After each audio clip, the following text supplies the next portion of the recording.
Witness wasn't just a crime thriller, it was a cultural collision, a love story, and a production that nearly fell apart more than once. Behind the serene cornfields and the quiet Amish barns was chaos. Studio executives clashing with the director, actors risking their lives on dangerous stunts, and a love triangle brewing off camera. What audiences didn't know was how volatile this shoot really was. From a near-fatal barn-raising accident to Harrison Ford rewriting scenes on set, the making of Witness was far from peaceful. Today, we're breaking open the story with 20 weird facts about Witness, details hidden behind the camera that reveal just how fragile this masterpiece really was. And wait until you hear the bonus fact. It's a secret that rewrites how the film almost ended. Stay with us. Let's begin. 1. Harrison Ford almost didn't take the role. It wasn't automatic. Ford wasn't hunting for another leading role after Indiana Jones and the Temple of Doom. He was cautious. A romantic thriller set in Amish country didn't scream box office gold. What changed his mind was the script's restraint. Unlike typical Hollywood thrillers, Witness had silence. It had patience. Ford later said, "This was about people, not just action." Still, Paramount feared audiences wouldn't sit through long Amish sequences. The role was offered to other stars. Rumored names include Clint Eastwood and Jack Nicholson. But both passed. Ford finally said yes, but on one condition: the character of John Book had to remain morally ambiguous. Not a superhero, not a saint, just a flawed man trying to protect a boy. That nuance helped earn him his only Oscar nomination to date. 2. The Amish community rejected the film. The Amish didn't want it. From the start, leaders of Lancaster County voiced concern. They felt Hollywood would exploit their way of life. Peter Weir, the director, tried diplomacy, attending Amish meetings, listening quietly, promising respect. Still, most refused cooperation. Costumes, barns, even dialogue had to be recreated through secondary sources like anthropological studies and ex-Amish consultants. Some ex-members even warned, "You'll never get it right." The filmmakers weren't allowed to film inside actual Amish homes. Instead, production built replica interiors on sound stages. Ironically, the lack of direct cooperation may have enhanced the film's mystique, giving it that outsider's gaze. But it also sparked lasting resentment. Some Amish communities still ban members from watching it, believing it exposes too much of their private rituals. 3. The iconic barn raising almost turned fatal. It looks peaceful. Men lifting beams, women carrying food, a hymn rising in the background. But on set, the barn raising scene was a logistical nightmare. Weir insisted on using real timber, each beam weighing hundreds of pounds. No lightweight props. Ford and Viggo Mortensen actually hauled lumber alongside extras. At one point, a support beam slipped, nearly crushing a camera operator. Ford dropped his role mid-scene, lunging to steady the timber. The production shut down for hours, safety crews swarming the set. But Weir refused to fake it. "It has to feel authentic," he insisted. "What audiences see is real sweat, real strain, and real risk." That authenticity became one of the most praised sequences in the film. But behind it was danger just one misstep away from tragedy. 4. Kelly McGillis was cast against studio demands. The studio wanted a big name: Michelle Pfeiffer, Jessica Lange. Even Meryl Streep was floated, but Peter Weir rejected them all. He wanted an unknown, someone who could vanish into the role of Rachel without star baggage. Enter Kelly McGillis. At the time, she was fresh off stage work, virtually untested in Hollywood. Executives panicked. They thought she lacked glamour. They thought audiences wouldn't believe Ford's hardened detective would fall for her. McGillis proved them wrong. Her quiet strength and raw authenticity grounded the film. Off-screen, though, she felt alienated, isolated by whispers that she was the studio risk. Later, she admitted she drew from that real loneliness when playing Rachel, a woman torn between two worlds. In that way, the casting gamble paid off because her performance is the heart of the film. 5. The cornfield chase was brutally dangerous. That chase through the cornfield, it wasn't staged with safe, trimmed rows. The crew planted real corn months earlier, letting it grow tall and dense. Ford had to sprint blindly, ears whipping his face, soil uneven beneath his boots. He bruised ribs during one take, tripping over irrigation ruts. The extras playing corrupt cops wore heavy coats in sweltering summer heat, some fainting mid-scene. Cameras jammed constantly, lenses fogging in the humidity. The danger wasn't just physical, it was financial. Paramount executives nearly cut the scene, arguing it slowed pacing and cost too much. But Weir fought to keep it, saying, "The cornfield is the wall between worlds. It has to be there." That fight saved one of the most memorable images of the film, innocents colliding violently with corruption, stalk by stalk. 6. Danny Glover shocked audiences as the villain casting. Danny Glover as the corrupt cop McPhee was controversial. At the time, Glover had just played sympathetic roles in films like Places in the Heart. Audiences knew him as warm, dependable, almost heroic. Playing a cold-blooded killer shocked viewers, and that was exactly why Peter Weir wanted him. On set, Glover leaned into the menace. He lowered his voice, held eye contact too long, and improvised moments of intimidation. Harrison Ford later admitted, "Danny scared me in a way I didn't expect." The chemistry worked. When Glover appears in the police station scene, the mood shifts instantly. It wasn't just an acting stretch, it was a turning point in his career. Soon after, Hollywood cast him in tougher, grittier roles, paving the way for Lethal Weapon just 2 years later. 7. Viggo Mortensen's first film role was Almost Cut Blink, and you'll miss him. A young Viggo Mortensen appears as one of the Amish farmers during the barn-raising scene. It was his very first film credit. The problem? The studio wanted to trim the runtime, and his lines, brief as they were nearly axed in editing. Peter Weir fought to keep him in, saying his presence added subtle authenticity. Mortensen later joked, "I had one line, and I prayed they wouldn't cut it." While his face barely registers to most viewers, the role planted his roots in Hollywood. Years later, fans rediscovered his cameo after his rise as Aragorn in The Lord of the Rings. What seemed like a throwaway part became a piece of trivia that adds another layer of legend to witness. 8. Harrison Ford did his own fight scene. The brutal bathroom fight where Ford's John Book takes down a corrupt cop was filmed with minimal stunt doubles. Ford insisted on doing the bulk of the fight himself. The scene takes place in a cramped stall, water spraying, porcelain shattering. The realism came at a cost. Ford cracked his knuckles punching a fake sink and suffered a deep bruise to his jaw from a mistimed elbow. The set was left covered in blood, not all fake. Weir wanted the violence to feel raw, messy, unchoreographed. Not a slick action set piece, but a desperate struggle. Critics later praised it as one of the most intense fight scenes of the 1980s. Behind the camera, though, Ford limped away from the set, battered but triumphant, proof of his commitment to physical authenticity. 9. The Amish language created chaos on set. The Amish dialogue wasn't invented. Actors had to learn Pennsylvania Dutch, a German dialect rarely written down. A linguist was hired to coach Kelly McGillis and Lucas Haas. But the challenge was enormous. McGillis later admitted she memorized sounds more than words, terrified she'd slip mid-scene. Even worse, Amish consultants disagreed on pronunciation. During dailies, editors sometimes discovered actors speaking gibberish. The crew debated whether audiences would notice, but Weir refused to dub it over. He argued, "Confusion is part of the outsider's view. The audience should feel slightly lost." That decision added texture to the film, but it left actors sweating bullets, unsure if their lines even made sense. Today, linguistic experts confirm the film is imperfect, but surprisingly accurate.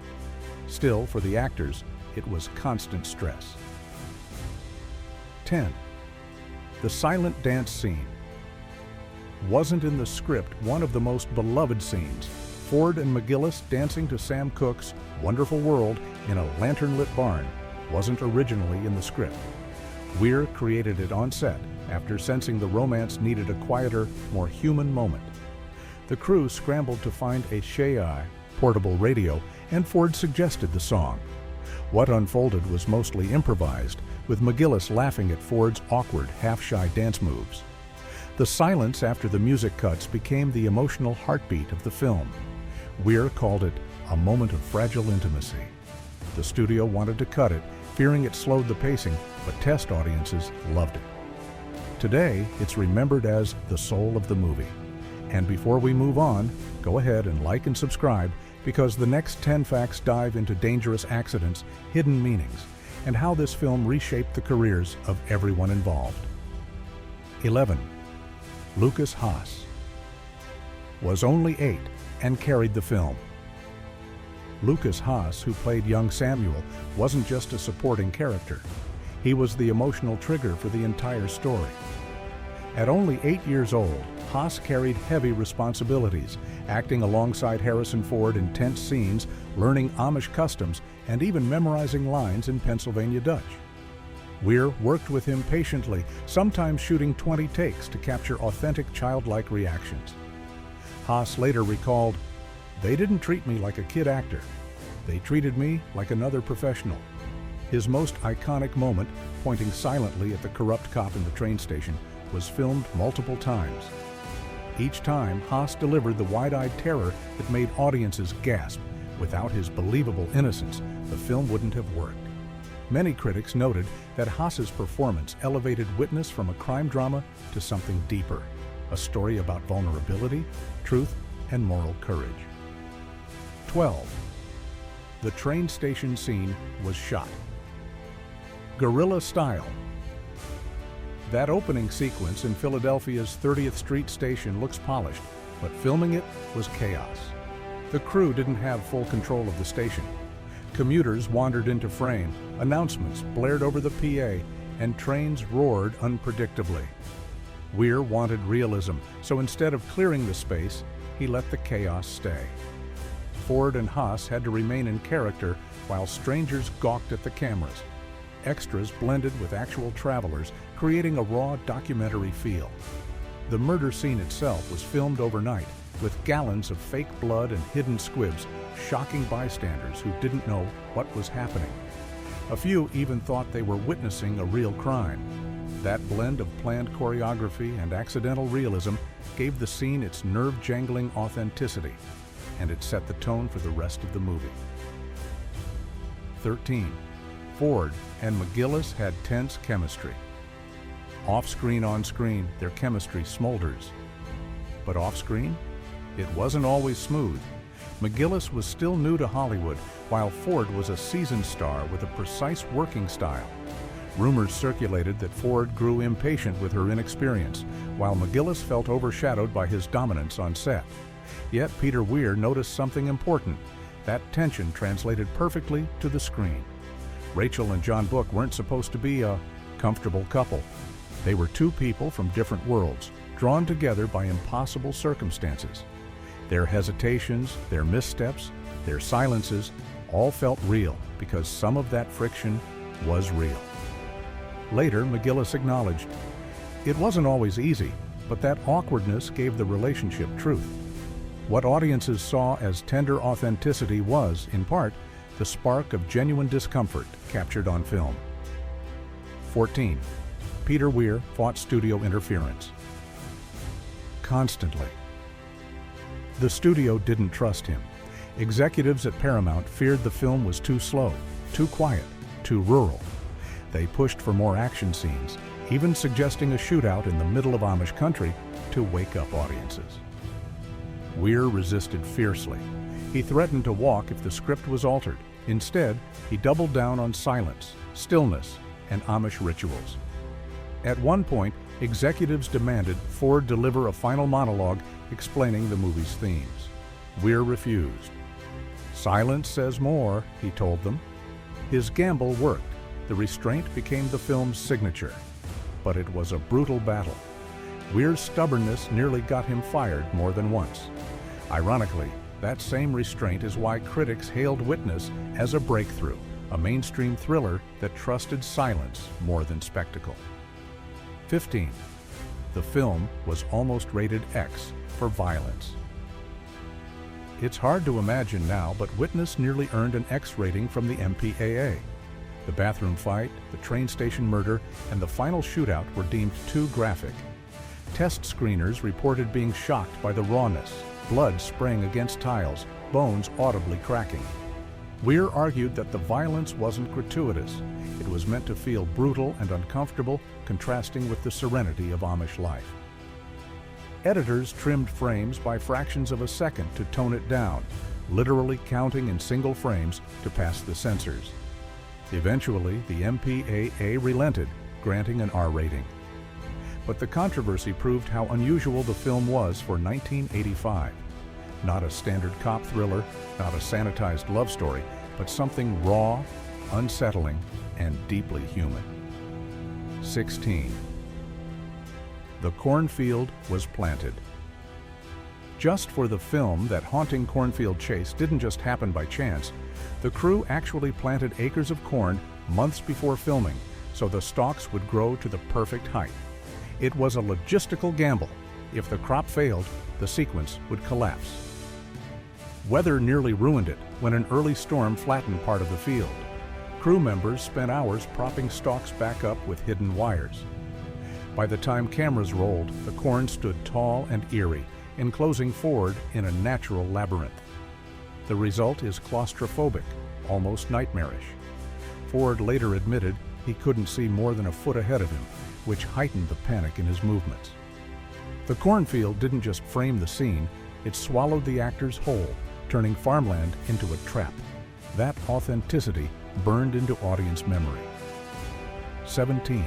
The score nearly got replaced. Maurice Jarre's synth-driven score was daring. The studio hated it. Executives expected sweeping strings, something pastoral and romantic. Instead, Jarre delivered eerie electronic tones layered over traditional instruments. They called it too cold. At one point, Paramount even hired another composer to write a backup score. Peter Weir refused.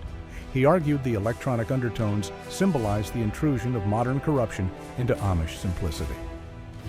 Weir screened an early cut with Jarre's music for critics and test audiences, and the response was overwhelming.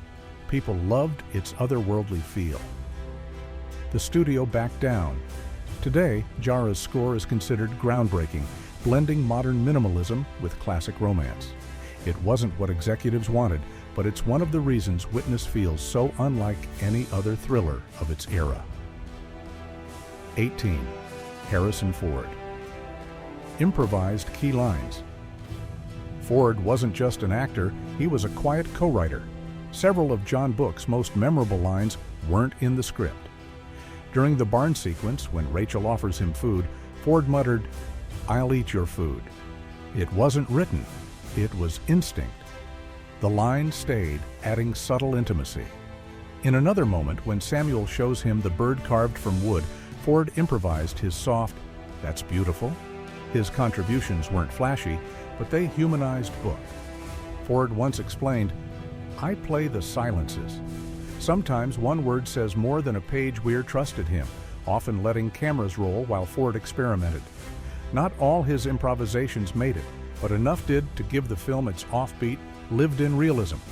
Behind the stillness of the script, Ford's instincts gave Book unexpected warmth. 19. The Amish costumes were made by hand. Authenticity mattered. Instead of renting standard Amish-style costumes from Hollywood warehouses, Weir ordered hundreds of outfits made from scratch using traditional fabrics and stitching. Costume designer Marilyn Vance researched Amish sewing techniques, even hand-dyeing fabrics, to avoid modern synthetic colors. The actors weren't allowed zippers or elastic, only buttons and hooks, just like the Amish. Kelly McGillis later said the heavy wool skirts and bonnets changed how she walked and moved. "The costume put me in Rachel's skin." Ford's suspenders and broad-brimmed hat weren't just props. They became physical barriers between him and the world he left behind.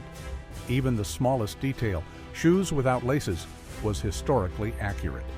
That commitment to authenticity gave the film its texture, but it also made the shoot exhausting, with actors sweating under layers of heavy fabric in summer heat. 20. The ending was changed at the last minute. Originally, Witness was supposed to end with John Book returning to Rachel, rekindling their forbidden love.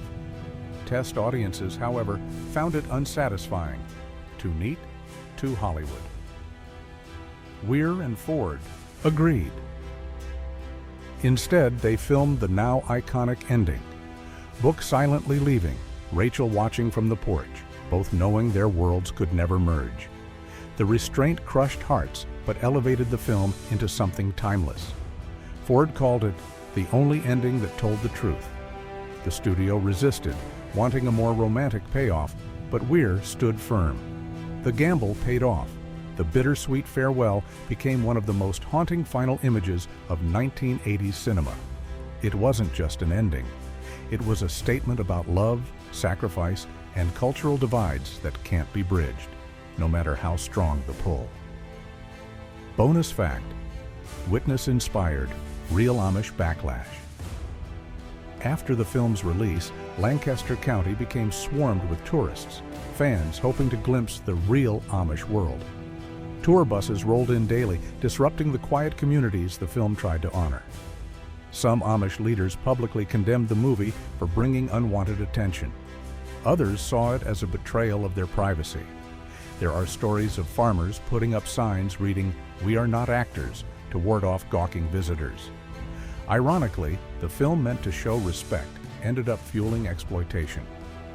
Ford and Weir later admitted guilt about the unintended consequences. Witness didn't just change cinema, it changed the Amish way of life, forever marking Lancaster as a tourist hotspot. That unintended cultural impact might be the strangest legacy of all. Witness wasn't just a thriller, it was a battle between silence and spectacle, love and duty, modernity and tradition. It gave Harrison Ford his only Oscar nomination, elevated Kelly McGillis, and launched Viggo Mortensen's career.